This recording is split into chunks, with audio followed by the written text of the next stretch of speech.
हंगामा हो गया हो तो लड़ने मरने के लिए तैयार हो गए वहाँ पे लोग, और लगा कि वो हम लोगों को मारेंगे। और पुलिस वाला जो था बिल्कुल बेबस था, उसने कहा जी मैं तो चालान ही नहीं कर सकता इसका। ये किस किस्म का पुलिस का सिपाही था? ये पुलिस का सिपाही तो नहीं है। नॉर्मली आपने अभी खुद इंडिकेट किया है कि लोगों का बिहेवियर नॉर्मल ऐसा है कि पब्लिक का जो इंट्रैक्शन होता है कि डायरेक्टली वो जो भी लॉ इन्फोर्सिंग एजेंसी होती है उसके अगेंस्ट आता है। आपने खुद बताया कि वो वायलेशन पे था और वो काबिल चालान था, उसको आप भी समझते थे, मगर वो चालान के काबिल यूँ नहीं था कि लोग रेजिस्टेंस कर रहे थे, लॉ एंड ऑर्डर की सिचुएशन क्रिएट हो रही थी। ऐसी गाड़ियों को यकीनन चालान करना चाहिए।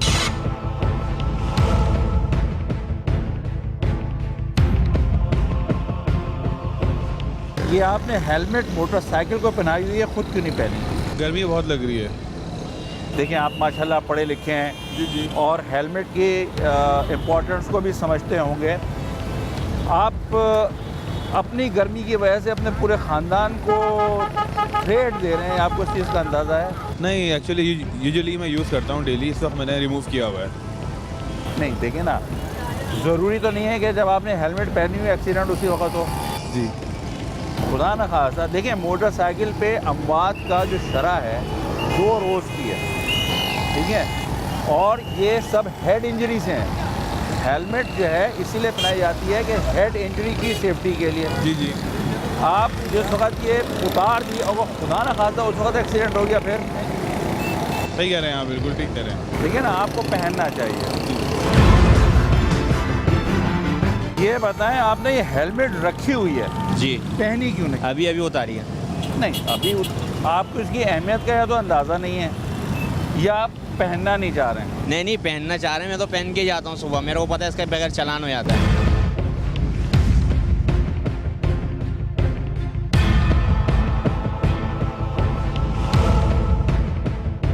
हेलमेट पहनने पे बिल्कुल पाबंदी है। सिर्फ हेलमेट वो उस बंदे के लिए नहीं कि जो गाड़ी चला रहा है, जो उसके साथ पीछे बैठा हुआ है उस पर भी हेलमेट जो है पहनना ज़रूरी है। मगर ये बात बिल्कुल दुरुस्त है आपकी कि मकसद है कि यहाँ पे उस तरह की चीज़ें नहीं होती हैं। बहुत सारी मसलिहतें आ जाती हैं, बहुत सारे प्रॉब्लम्स ऐसी आ जाती हैं, वो गलत है। बहरहाल ये सोचना चाहिए लोगों को कि ये हेलमेट जो है उनकी सेफ्टी है। पूरी बॉडी के अंदर 2 ही चीज़ें बड़ी इंपॉर्टेंट होती हैं, एक दिमाग और एक दिल। इसको प्रोटेक्ट करेंगे तो आपकी बॉडी सही चलेगी। गाड़ी में जितने भी हमने देखा है एक्सीडेंट होते हैं उसमें हेड इंजरी होती है, बंदा कोलैप्स कर जाता है।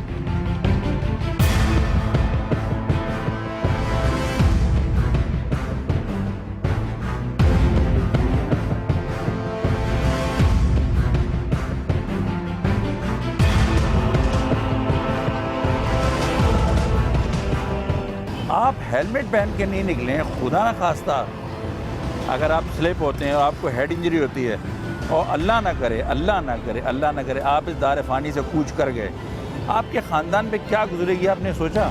मैं हेलमेट पहनता हूँ, बस आज नहीं पहना भाई। तो आज ही पकड़े गए? आज ही पकड़े और गए। एक्सीडेंट भी सीधा से नहीं होता कि जिस दिन मैं हेलमेट पहनूंगा उस दिन ही होगा, जिस दिन हेलमेट नहीं पहनूंगा उस दिन एक्सीडेंट नहीं होगा। अल्लाह रहम करे। नहीं, अल्लाह तो रहम करता है, ये तो खैर कहने ही बेकार है कि अल्लाह रहम नहीं करता, लेकिन आप भी तो अपने आप पे रहम करें। चलें, कोशिश करेंगे। आप वाहिद आमदनी का जरिया है अपने ख़ानदान पे। बिल्कुल। फिर क्यों नहीं सोचते ये भाई? नहीं सोचते तो है, रखा हुआ है यार, घर पे रखा हुआ है, लेकिन ये कि गैर जिम्मेदार, इनको अपनी ज़िंदगी की अहमियत का अंदाज़ा नहीं है।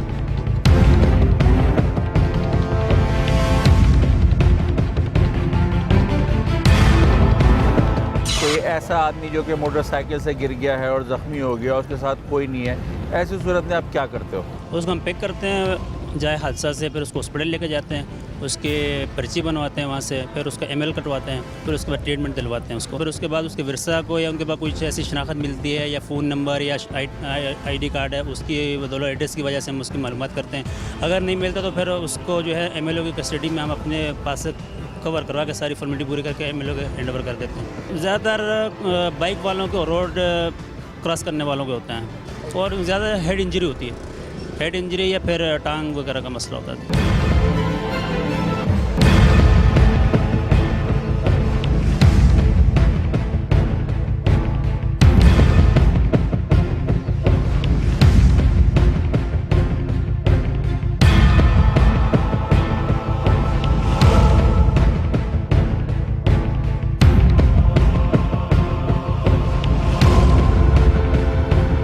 मोटरसाइकिल की एक अपनी एक स्पीड लिमिट होती है, आगे दूसरी गाड़ियाँ चल रही होती हैं लेकिन वो दाएं बाएं बस जहाँ से भी उनको जगह मिले, न खड्डा देखते हैं न कुछ देखते हैं, घुसते चले जाते हैं और हादसे का शिकार हो जाते हैं।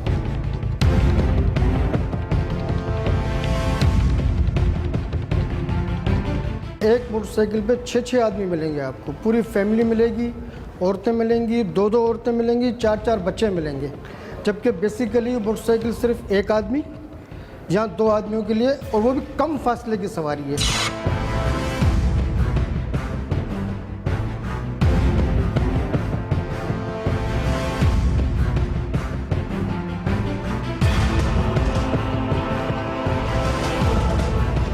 जो भी ट्रैफिक वायलेशंस वगैरह होती हैं उसमें जिस तरह हेलमेट ना पहनने की जो है वो उसकी एक पेनल्टी है, वो 50 रुपये उसकी फ़ाइन मनी है।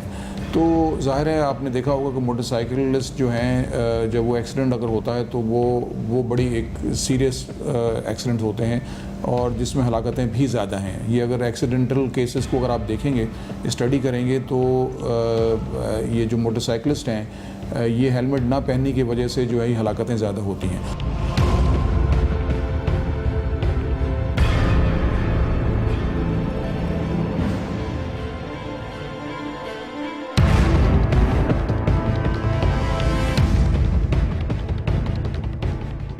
आपकी पब्लिक ट्रांसपोर्ट है उसके ऊपर ओवरलोडिंग की वजह से जो है छतों के ऊपर जो है वो आपने देखा होगा कि लोग जो पैसेंजर्स जो बैठे हुए आपको नज़र आते हैं वो भी उनमें भी बहुत सारी हलाकतें होती हैं। वहाँ से स्पीडिंग जब होती है तो वहाँ से कभी कभार ये पैसेंजर्स गिर भी जाते हैं, कभी कभार इनका वहाँ के दरख्त वगैरह हैं या कोई वायर्स वगैरह हैं उनके साथ उनका कोई अगर कोई तसादम हो जाए तो फिर वो उनका मतलब सर की चोट की वजह से उसमें भी हलाकतें होती हैं। तो ये वो चीज़ें हैं जिसको प्रॉपर तरीके से इम्प्लीमेंट करने की ज़रूरत है।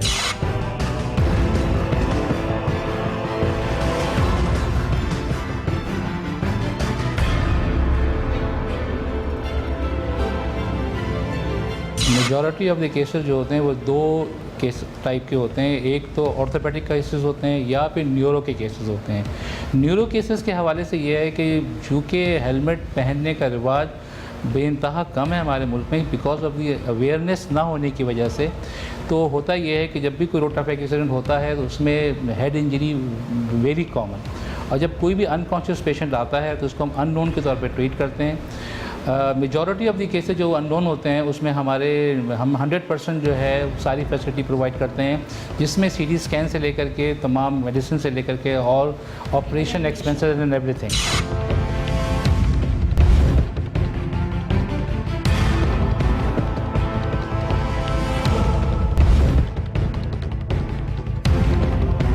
रोड्स का जो हाल है वो उसमें आपने देखा होगा कि हमारे जो रोड्स हैं वो उस पर जिस तरह की कारपेटिंग होती है कुछ ही दिनों के बाद वो दोबारा उसमें आपको पॉट होल्स वगैरह जो गड्ढे या ये इस तरह की चीज़ें जो हैं होती हैं। तो उसमें बहुत दफ़ा ये भी होता है कि जो गाड़ियाँ जो हमारी जो पब्लिक ट्रांसपोर्ट अगेन वो जो चल रही होती है उसका फिटनेस जो है वो प्रॉपर तरीके से नहीं हुआ होता, उनके जो ब्रेक्स फेल हो जाते हैं, क्लच प्लेट्स ख़राब हो जाती हैं और उसकी वजह से फिर यही जो व्हीकल्स ग्राउंड पे होती हैं इससे एक्सीडेंट्स जो हैं वो ज़्यादा होते हैं। जो रिक्शा चलाते हैं उनको MCR मोटर कार रिक्शा का लाइसेंस दिया जाता है, जो दूसरी गाड़ियाँ चलाते हैं हैवी गाड़ियाँ चलाते हैं उनको LTV और HTV लाइसेंस दिया जाता है। उसका बाकायदा टेस्ट होता है कमर्शियल के हवाले से। यंग बच्चे 15-15 साल के 14-14 साल के एक मखसूस डिस्टेंस पे वो चला रहे होते हैं और वहाँ पे पुलिस की मोबाइलें भी खड़ी होती हैं, ट्रैफिक के भी सिपाही खड़े हुए होते हैं। ख़ास तौर से वो एरिया जो कि करीमाबाद और उससे रिलेटेड इलाकों में या पहाड़गंज या नुसरत भुट्टो कॉलोनी की तरफ हैं, वहाँ तो कोई चेक भी नहीं है उसका। उस सिलसिले में क्या परफॉर्मेंस है पुलिस की? रिक्शा जो है ना बेसिकली ये ना तो रजिस्टर्ड होते हैं ना ही इनकी मकसद है कि RTA से किसी किस्म की हुआ है। इसके सिलसिले में अभी हमारी डिपार्टमेंट से कॉरेस्पॉन्डेंस चल रही है। ये नॉर्मली तकरीबन ये 70 cc गाड़ी होती है, उस पर ये मकसद है कि उन्होंने बॉडी पीछे लगाई होती है, बैलेंस नहीं होता। ये इसी बुनियाद पर ये बाकायदा रजिस्टर्ड नहीं हो रहे हैं, इनकी फ़िटनेस वगैरह नहीं होती है। यही बुनियाद है इनकी कि वो फ़िटनेस की रिक्वायरमेंट को पूरा नहीं करते हैं। तो आपका कहने का मकसद है ये इनलीगल ट्रांसपोर्टेशन है? फ़िलहाल ये लीगल मकसद है कि ट्रांसपोर्टेशन इसलिए रजिस्टर्ड नहीं है।